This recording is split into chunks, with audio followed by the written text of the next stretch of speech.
Okay, welcome. Hi, I'm Rosie Grant, Executive Director of Patterson Education Fund. Welcome to the 2018 Candidates Forum, sponsored by Patterson Education Fund. We would like to thank the PTO leadership from Patterson for supporting this effort with volunteers and Patterson Public Schools for hosting us. PEF, the PTO leadership, and Patterson Public Schools are not endorsing any of the candidates, but rather providing an opportunity for you to get to know them and their views. Karen Brown, PEF's Board Secretary, will be asking the questions of the candidates. Volunteers will be taking written questions from the audience. There are 10 candidates vying for three-year terms and 7 candidates for 2 one-year unexpired terms. Due to the number of candidates, we have split them into 3 groups. Our audience can learn more about the candidates and the election issues in our Educated Voters Guide, which you got today and which is available on our website at patterson-education.org. If you can't print it or see it online, please do call us at 973-881-8914 and we will mail you a copy. Thank you. Let's move to the questions.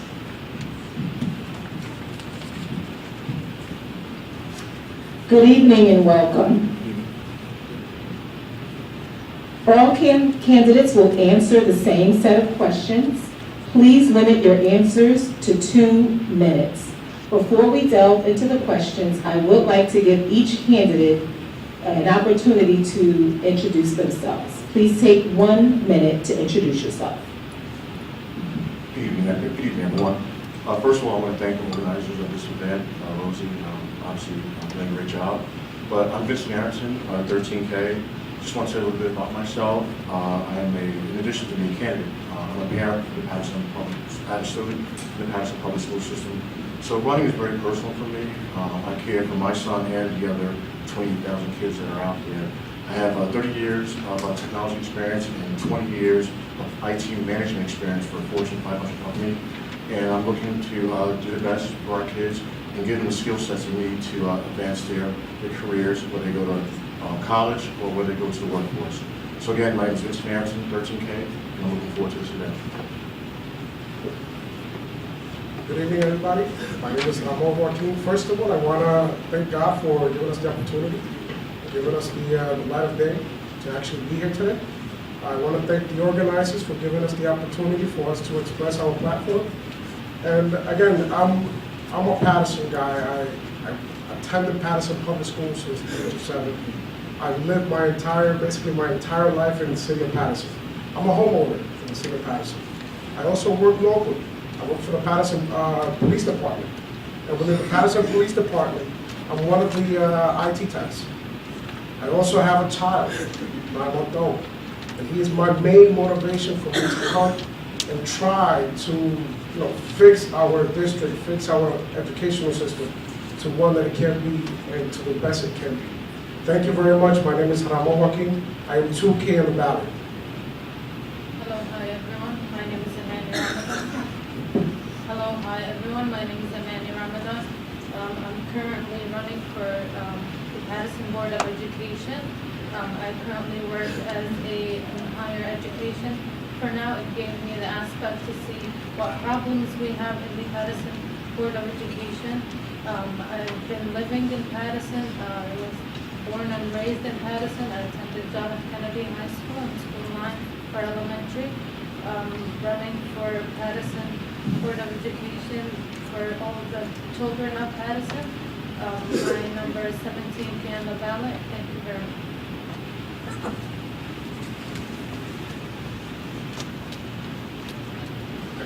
Thank you. Let me just begin by putting this up here, so you know who I am.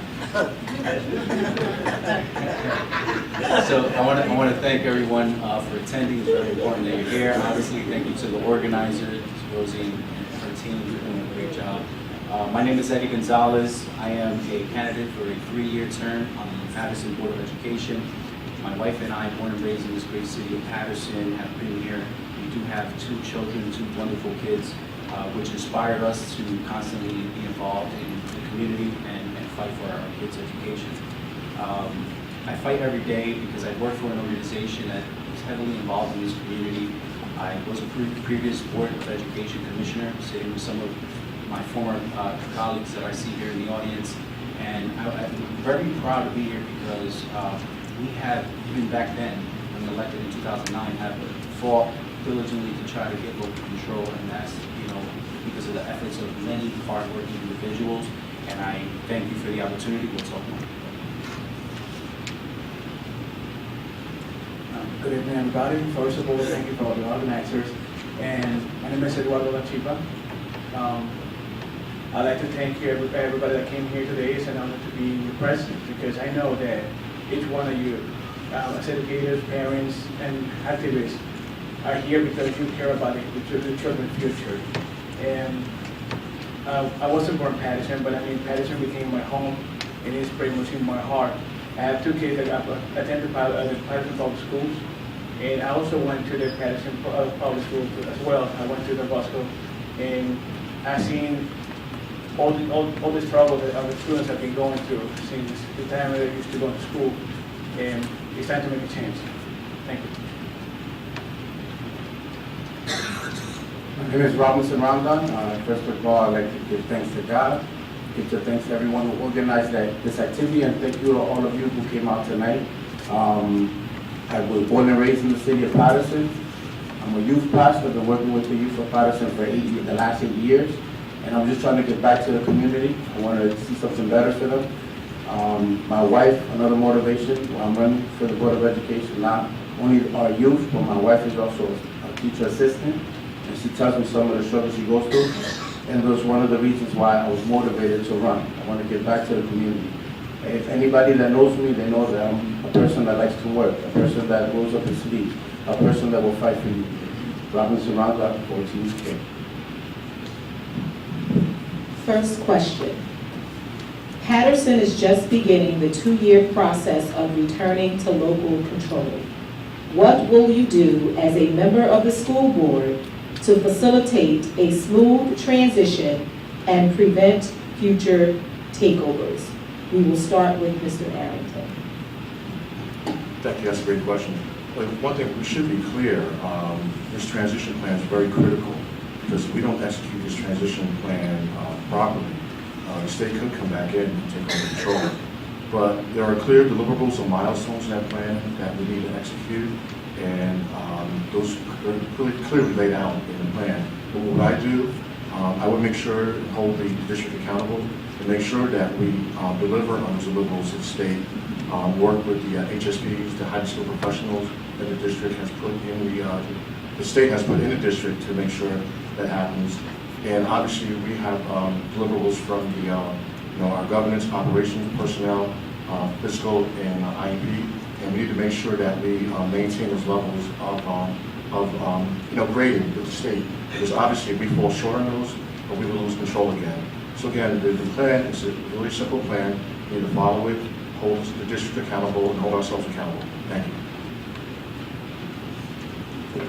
So again, although the plan has been laid out, but I think we have to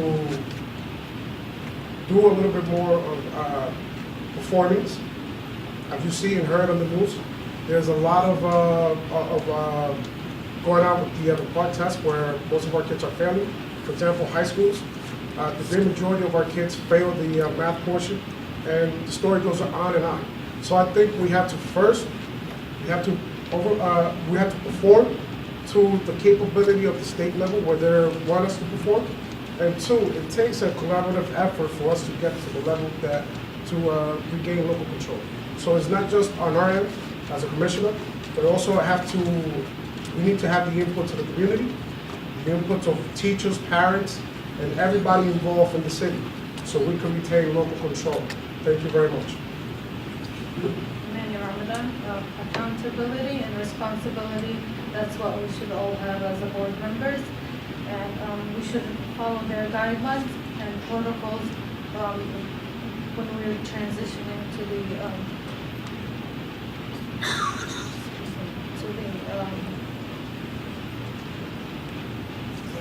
the state.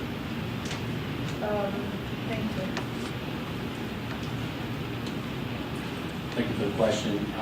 Like I started off, my introduction was, I was elected back in 2009, 2010. And during that time, we had a great team of commissioners working very hard to make sure we pass over 80% of the 5 areas in NJQ's Act. And that's what allowed us to actually be in favor with the state, because we changed policies, updated our policies, which were critical at the moment to gain local control of certain areas, the 5 areas. And policy was one of the big things, but I think that we have to continuously upgrade all 5 areas to make sure that we're on par, that we're making sure that we're adjusting and adapting to the new state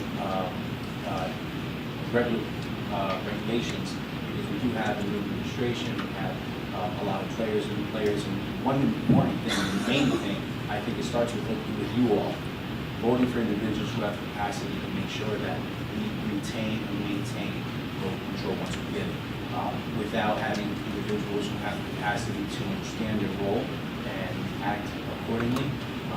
It's very difficult for us to convince the state otherwise. So I think making sure that we have individuals who are collaborative and are going to work together to make sure that the city of Patterson is looked favorable upon in the eyes of the state. One thing is to regain local control. Another thing is to keep it. The last thing I want is to give it up for the next 20 years.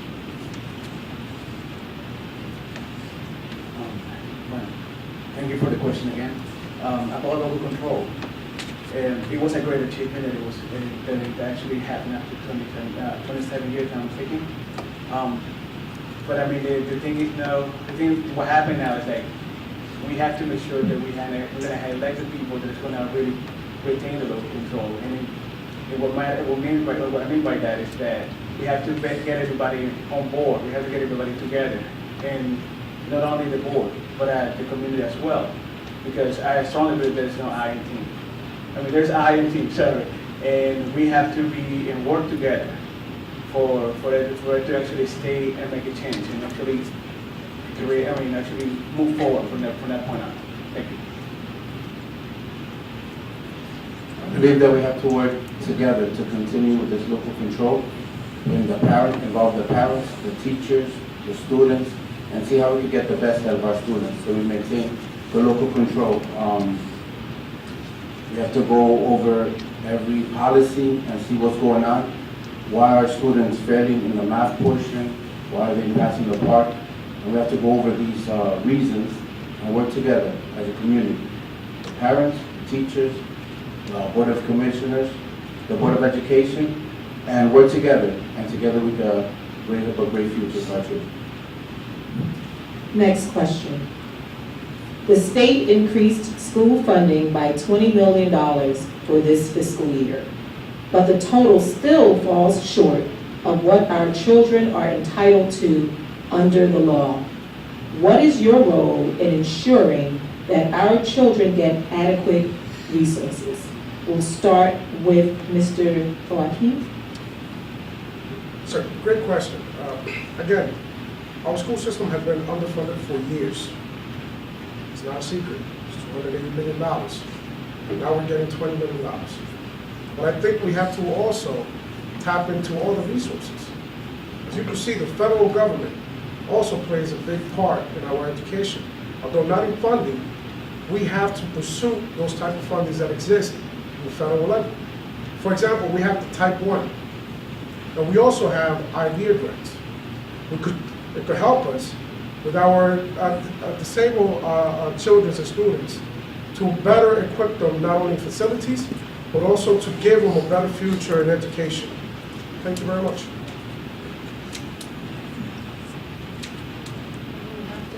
We have to stay on guidelines and protocols and stabilize the budget. We would have to also apply for more grants, and there's a lot of grants out there. We should have part-timers where we can hire and where they can, they're just set up for that position, just to apply for more grants to come in for our children in Patterson. Also, we have to make sure that the grants are being used properly in the right way, that where the kids are in need of it, we just don't use it on things that are unnecessary. We have to focus before spending this, the funds. We have to follow guidelines to make sure that they're used in the proper way, and instead of just, pushing it out there. Thank you. Thank you once again, thank you for the question. This is probably one of the most important questions because students can't achieve, they don't have resources and books in front of them. And, for way too long, we've been underfunded by the state, by the previous administration. One good thing is that we did get a little additional funding this year from the state, and I hope and am hopeful that we continue to build a rapport with the current state administration so that we can get adequately funded each and every year and increase funding. In addition to that, it's obviously just making sure we cut the fat, as they say, in our spending. We need to be very diligent in when we give out contracts, making sure that contracts are done in a certain way, that we are giving to the individuals who properly bid on the contracts, and make sure that these contracts are providing everything we need at the lowest cost possible. That's how you save. That's how you save from our expenditures. There are other fixed costs that you just can't, escape. There's increases in negotiations with the teachers that we have to have funded. There's obviously materials and things of that nature that you need to have for the students to produce and to follow a certain curriculum. We have outdated books. We have to look at what the costs are for these one-time purchases so that we can make sure that we advance what we currently have in our classes. My wife has been teaching for 14 years, and I hear this each and every day, the complaints of, not having enough resources, not having enough, support in addition to that. And obviously it comes from, prioritizing where do we want to spend the money.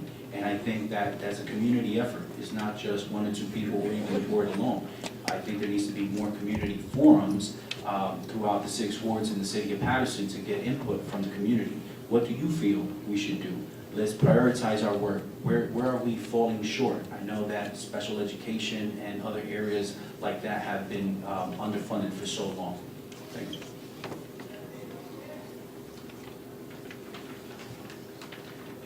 Well, it's a great question. It's one of the reasons why I'm actually running, because being underfunded is not only that. It's not only the question. It's how we're spending every dime, every dollar when it comes to the budget. Therefore, we need people that are not only for the community, for our children. We have to look at everything that is. How is it managed? Where every cent goes to our programs. So that's why we have to make sure that we create a great balance between what are we doing and how we're spending it. Because our children need all the support, because without support we can actually grow. Thank you. We also have to review every grant that we can get for our children that will help them, every family. We also have to make sure that every contract we're giving out, every grant that we're taking, is invested to each one of our children, every dollar. And that contracts are not just given away, but they're earned, like as one of the candidates said, where we're investing, we're giving contracts, we're making sure people are fulfilling what they're saying they're supposed to do. And that's how we're going to make sure that we expand every dollar. And then there's no money being given away because of political ties, but it's because they're going to give us the best service for each dollar that we're giving out to them. And every dollar is being invested into our children. Thank you.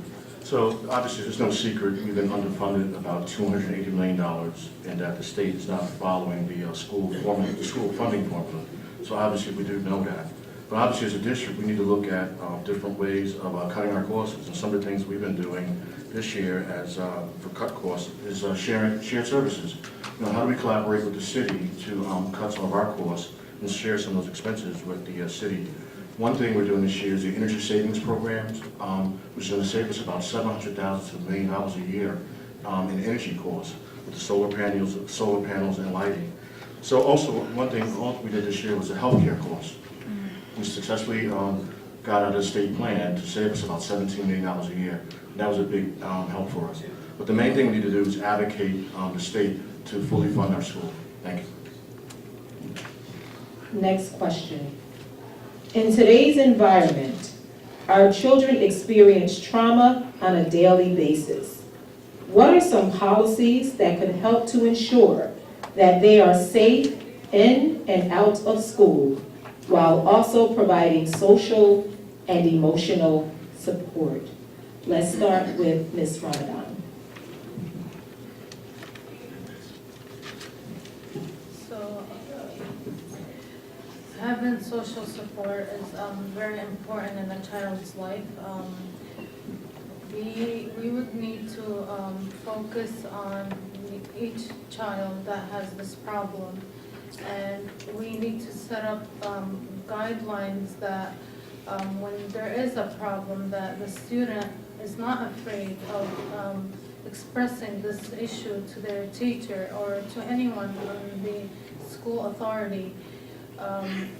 We should make sure that the child is feeling very comfortable to approach any of the school authority to make them understand that what they're going through. Also that sometimes it's very difficult for a child to express that. So I believe we should have training sessions for children, explain to them the problems that they can appear in their classes, outside of class, and around school. Maybe someone is bullying them outside of school that's attending, and the child may be afraid of going to school because they're afraid of being bullied in school, and this is something that, pushes the child away from school, and this is a very important issue that we should all focus on, that we should make sure that the child is in a healthy and safe environment, and they are able to disclose this information to any authority in the school. And we should also, we'll be talking about that later. Unfortunately, I don't have enough time.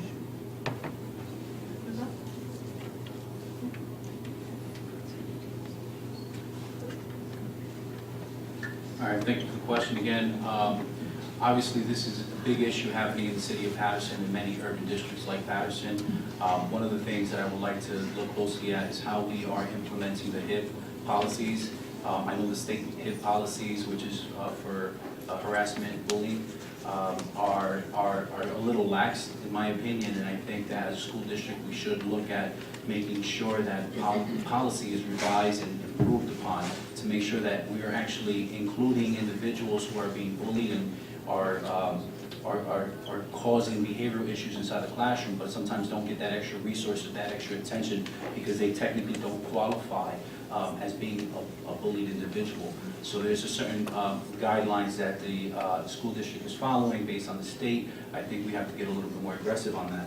Another thing is actually providing additional parent resources to individuals who are coming to school, students who are coming to school with behavioral problems. And in my background, what I do is actually help parents and individuals come through many challenging issues like domestic violence or children or individuals not eating during the daytime. They go to school and not having the right state of mind, so they don't really produce first period, second period, third period. So these things we need teachers to identify so that we can have parents come to the school and actually talk to a parent resource individual to see what types of needs that we can help provide.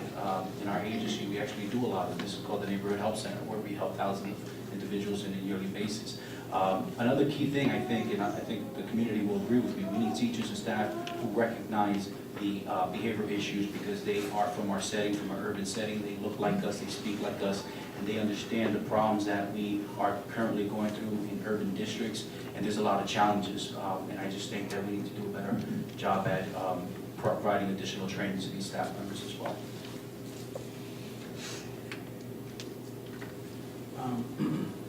Social environment support is one of the biggest things that we have to actually try to embrace, because unfortunately we live in a society that you've seen shootouts in schools, bullying, kids that are afraid to actually tell what is going on in the what is in outside of school. It can happen while even in the household. If they don't have where to go, we have to create a safe haven for the children when it comes to school. We have to increase our security. Some of the cameras in the schools are not working, so we have to make sure that everything is working accordingly, and we have to work together, because I mean, community, like I said before, so from the beginning, I mean, parents have to get involved as well as us. And we have to make sure that our kids are safe, especially during this time, during the time. Thank you. Safety is a key issue for our children, especially in schools. What they should be worried about is actually learning instead of being worried if they're gonna get bullied or beaten up. What they should be more worried about is actually worrying about learning. And some of the things we should be doing is some of the safety stuff, like with the security guards, the cameras, where we can see all of this and we can have, like the walkie-talkies, have somebody run if there's a situation of bullying. A lot of times our children are going through situations at home and they bring out that frustration in the schools. Like as a youth pastor, I've seen a lot of issues where the children are having issues at home and they're taking it out on another child. And when we sit down with the child and the parent, we come to a conclusion, we bring a resolution, and we see what's going on with them. We could do the same thing in the school system where we bring the parent, we have to have that communication between the parent, the child, and the teacher. There has to be that communication, there has to be that bond, so they can feel comfortable if they're getting bullied or if something's going on in school, that they can tell their teacher or their parent, and they can make that communication and bring some resolution to the issue. Great question. So under the Every Student Succeed Acts, two things that are kind of talked about there: social and emotional welfare of a child. And some things we're doing with the one of our colleagues mentioned here was the head harassment, intimidation, and bullying. I don't know if anyone knows this, but a lot of social bullying takes place off of the grounds of Patterson Public Schools. And the most harassment for students begins at 3 p.m. on Friday, ends at 7 a.m. Monday morning. It's very peak time for intimidation with students. But we have to educate our students on conflict resolution, again, have robust policies on social media, and also bullying. Thank you. So again, it has to take a collaborative effort, not only to implement technology, which is not the answer to everything, but it could bring solutions to many problems. For example, we have a lot of things in place. We have cameras in place. What are cameras good if the only eyes that are watching it are human eyes? Let's update the cameras and let's put analytics into them. By adding analytics to them, we could identify many things that a human eye cannot catch. That would prevent not only kids bringing unlawful items into school, but it could also prevent many situations that go not only around the schools, for example, around the perimeter, where you could put areas to check at certain time and certain hours that kids or anybody should not be around, and have an alert, either to the administration, to security guards, or even to the police department. We need to put those things in place.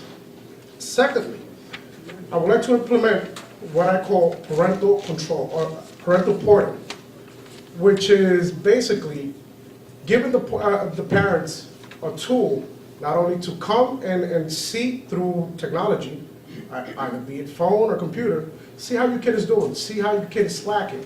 That's a big level, what you call it again, it's a big key to identify whether your student or your kid is doing good in class or doing bad. When you know that your kid performs well, and at the end of the day, you see that the notes are coming, the records are coming really low, there's a problem, there's a situation, let's take care of that. So again, the communication, the parent portal, safety, the cameras, implementing the softwares into the cameras, that all could help and try to solve a little bit of the situation that we have with bullying, with unsafe schools around the grounds, and even help us actually with the budget and not try to increase more security, not implementing more technologies to help. Thank you very much. Next question. Describe your view of the roles of the school board and the superintendent. What is the ideal relationship between these two offices? And how will you allocate the time needed to truly fulfill your role? We'll start with Mr. Gonzalez. Thank you, and I believe that's a very, very important question because I've seen and you have seen for many years elected officials or candidates make promises to voters and say, I'm gonna get you a job, I'm gonna do this, I'm gonna do that. And I think what's important is that the candidates that are running understand this. Your role as a commissioner is to be a legislator, is to approve legislation, and to work with the community and represent the community as a liaison to parents and children to make sure that their voices are heard on the board, and to vote as a group and do nothing as an individual. We have to work collaboratively with the administration, with the superintendent, to make sure that directives are given and, you know, in a broad scope, and lay out the objectives, lay out the mission. And it's the superintendent's role to find out how that will be implemented, how that strategy will be conducted with their staff, with their department heads, and that's not for the commissioners to actually play a role in. They can suggest and recommend, but it's up to the superintendent to come up with the strategies to make the objective a success. And the board members will hold the superintendent and only the superintendent accountable. The superintendent will hold their staff members accountable. And that's the role of a commissioner, is to be supportive, but to pass legislation. We're not to go into schools, we're not to tell staff members directly what to do, what not to do. We're not to bang on principals' doors and threatening or doing any of the such, which I know as a previous member on the Board of Education and even now, a lot of these things do happen, and unfortunately is a bad representation of what we should be doing as commissioners. And I think that's one of the things that the state is going to look for, and making sure that we know what we're doing as commissioners so that we can retain local control. Thank you. To be a commissioner is kind of like a personal question, because I believe we have to be the voice of the community. We have to look out for everybody and every single children in our community. I think our job, it has to be beyond out of the description. We have to be there for them every day, and when it comes to as little as answering a phone call to try to solve a problem. And it has to be a community between the superintendent and the commissioner as well. I believe if we all work together, we can actually make our school board become way better than it is right now. Thank you. I believe the relationship we have with the superintendent has to be a good relationship. We might not agree on all issues, but we always have to think as commissioners to give the best for the community. What's the best that we can do for the community and work for the community?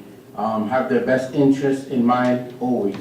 And it would be good to go to school. You can't criticize or say something's wrong, but at least observe what's going on in the school system. I believe as a commissioner, we should be easily located. If somebody needs to get in contact with us, it should be easy for them. Like, just give us a call. We might not pick it up at the moment, but we'll definitely get back to you. Not just call them and they never reply back. I think we have to have that relationship with the community.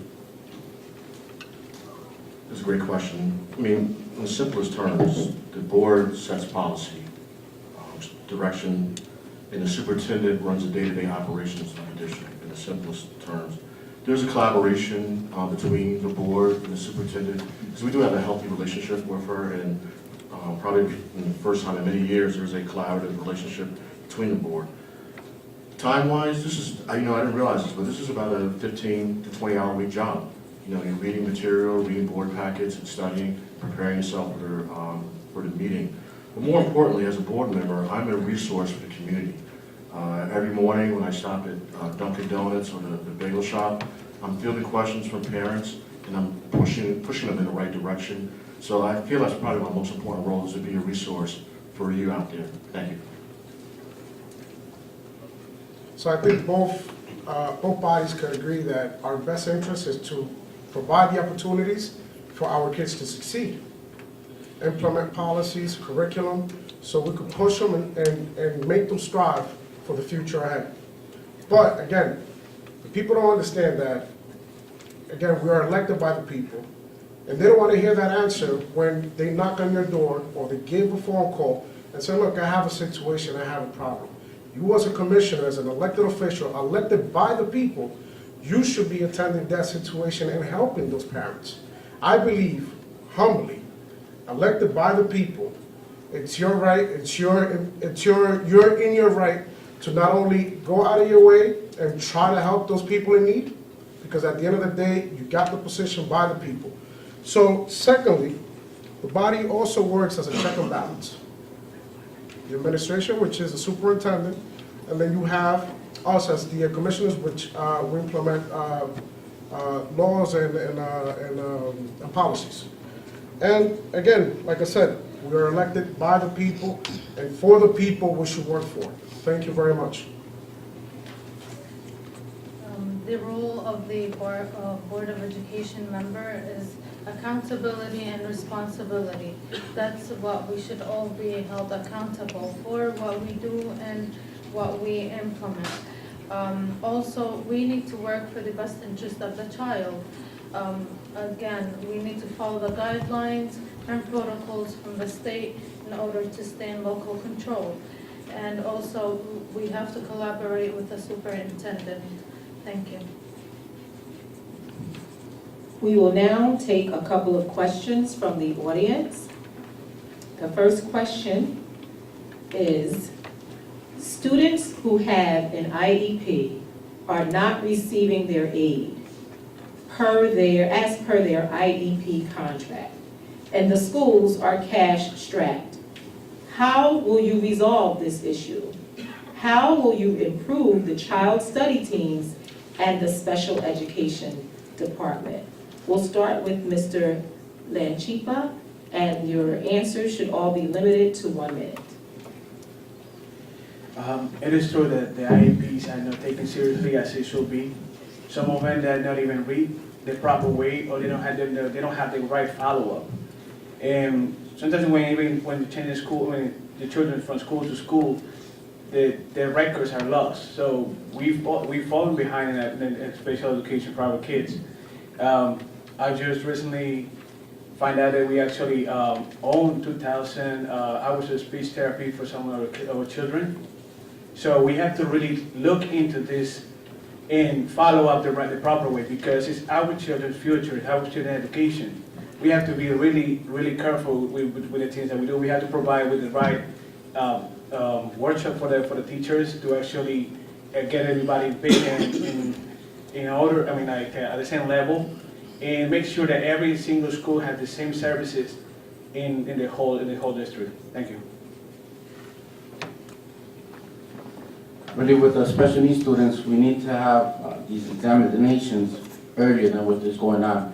Because when a child most is able to learn the most is between when they're 1 and 5. And sometimes we're having examinations done when they're older, like 7. And it's a big delay of when we can help them out. I believe that money that we're receiving, we should apply it strictly to them. Like, we should apply every penny that belongs to them and give it to them. Those services that are not being fulfilled, we need to look at those contracts and see what's going on, because we're giving out contracts and people are not fulfilling them. And we need to take care of our children. They're the future. First of all, we have a legal obligation to provide those services, and I know that some of the compensatory services have been and are being provided. But I think it becomes a situation of monitoring and accountability for the district. As board members, we have to hold the superintendent and her staff accountable to make sure services are provided legally to our students. Thank you. The question is very simple. It's underfunding. There's federal grants and federal money that we can actually tap into. Again, I mentioned it before. The IDEA grant, which is implemented and meant for kids with disability. Let's tap into those resources. Thank you very much. We will have to apply for more grants for the students that need the IEP. Also, we would need to have accommodation for those students that need this service. Thank you. All right, thank you for the question. So it is our legal responsibility, like one of the commissioners mentioned, to make sure that we address all and every single IEP. and make sure that we provide resources to them. One of the things that I'll tie to this is actually related to the question before. As commissioners, we also approve the budget and make sure that we review where the budget and where the money is going into. And if the reason is underfunded, and this is a priority like I mentioned in my opening, we have to look at the last year's budget spent on resources for IEPs, providing additional support, and we need to mirror image that and maybe include some more, because every year we see new kids coming into the district from other countries that come with a lot of need. So we definitely need to look at the previous years, prior years, to see what has been the increase spent in this department or this area. Another thing I would say, it would be a policy change, is making sure that board members are fully informed of all IEP reports that are being talked about, especially when parents don't agree with the outcome. Thank you. Next question from the audience. It has been reported that over 70% of Patterson students are reading below grade level. As a candidate, how do you suppose this district reaches the goal of preparing all children for college and a career? With such a huge statistic, how will you ensure that our children do not become functionally illiterate adults, and what role will you play in achieving this? Let's start with Mr. Rondon, and again, your answers are limited to 1 minute. Well, I think we need to look at the curriculum for every grade level. What's going on? Why are they not learning? What can we do differently to help them? We can also implement like a big brother, big sister program, where our high school students that are reading well are helping out our elementary school students. Where 8th graders and 6th to 8th graders are helping out younger students to help them out. Because we need to work as a community. What can we do at home to help out? What time are the parents taking out to help their child read at grade level?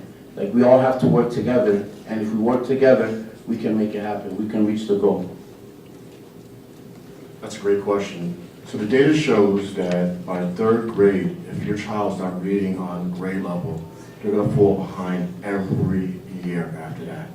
My plan, we've already implemented laptops for every high school student in Patterson. My plan is to implement tablets for our K through 6 students.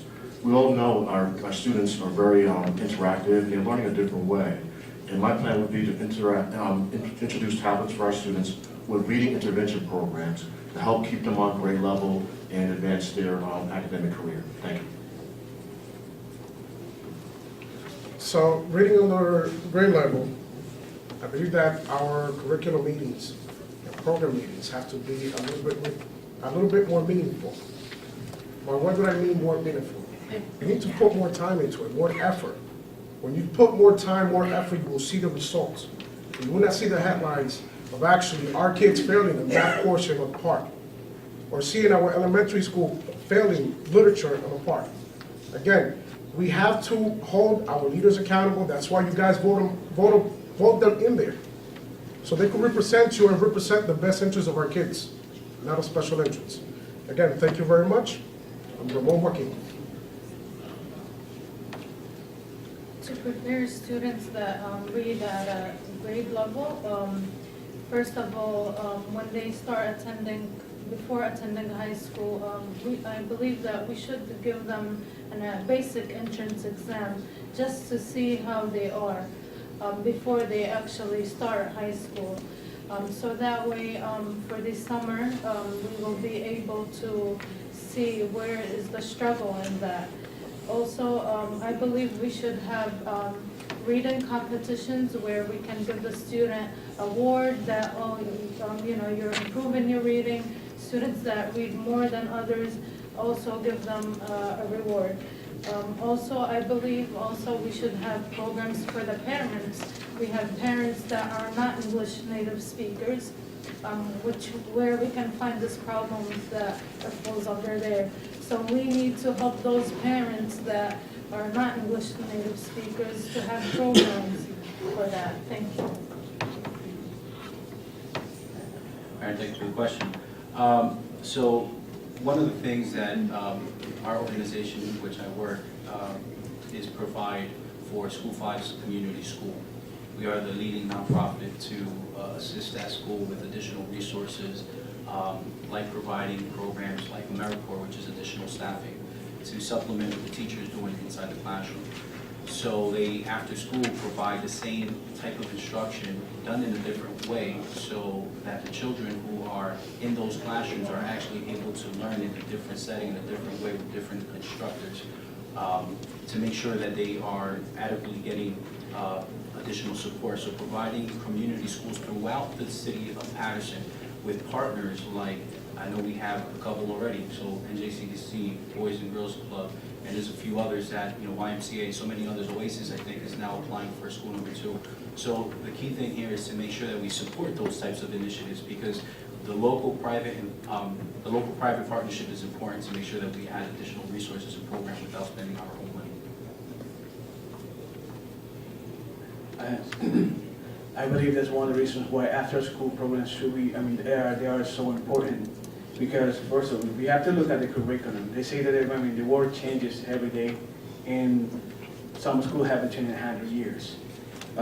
We have to sit down and actually analyze if we actually getting the right material for our children, if we're dedicating enough time for our children. And, we have to find ways to actually get probably new ways to actually teach. And not only in this particular material, but everything that we teach to our children. We have to get up. We have to get with the era that we actually live in. We have to find new ways and actually dedicate more time to our children starting from our houses, because that's where the whole education starts, and going to our schools. So we have to have a community. That's why the PTO is also important as well. And that's what I have to say. Thank you. That's about all the time we have for audience questions. At this time, I would like to give the candidates an opportunity to present a closing statement for up to 1 minute. Starting with Mr. Harrington. Thank you. And again, Rosie, thank you for hosting this. We really appreciate this.